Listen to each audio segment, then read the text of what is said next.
महायुतीकडून राज्यसभेचे उमेदवार जाहीर। भाजपकडून अशोक चव्हाण, मेधा कुलकर्णी आणि डॉक्टर अजित गोपछडे यांना उमेदवारी, तर शिवसेनेकडून मिलिंद देवरांना संधी।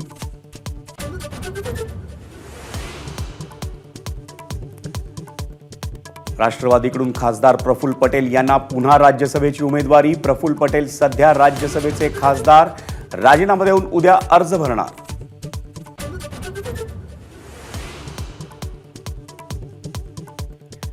काँग्रेसकडूनही राज्यसभा उमेदवारांची यादी जाहीर। महाराष्ट्रातून चंद्रकांत हंडोरे राज्यसभेच्या रिंगणात।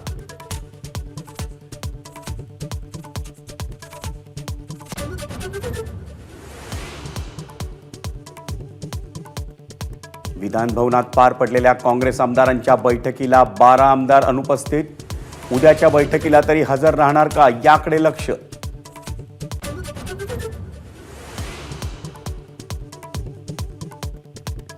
राज्यसभेची निवडणूक बिनविरोध होणार। भाजप चौथा उमेदवार देणार नाही, भाजप प्रदेशाध्यक्ष चंद्रशेखर बावनकुळेंची घोषणा।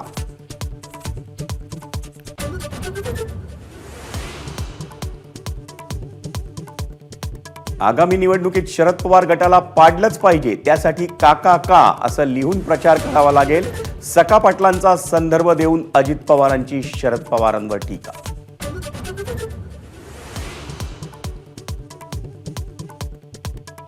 मनोज जरांगेंची प्रकृती खालावली, उपचार घेण्यास जरांगेंचा नकार। मी मेलो तर मला तसंच सरकारच्या दारात टाका, सरकारला धारेवर धरा, मनोज जरांगेंचं आवाहन।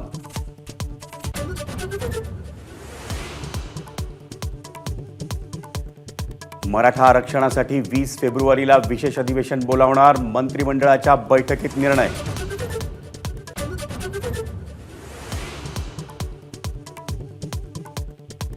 राष्ट्रवादी आणि काँग्रेस विलिनीकरणाच्या बातम्या चुकीच्या, राष्ट्रवादीच्या नेत्यांकडून स्पष्टीकरण।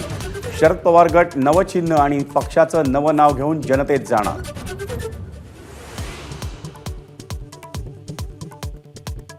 अबुधाबीतील मंदिराचं पंतप्रधान मोदींच्या हस्ते उद्घाटन।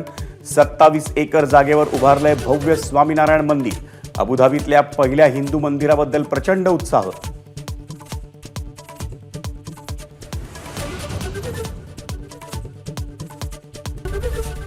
एबीपी माझा, उघडा डोळे बघा नीट।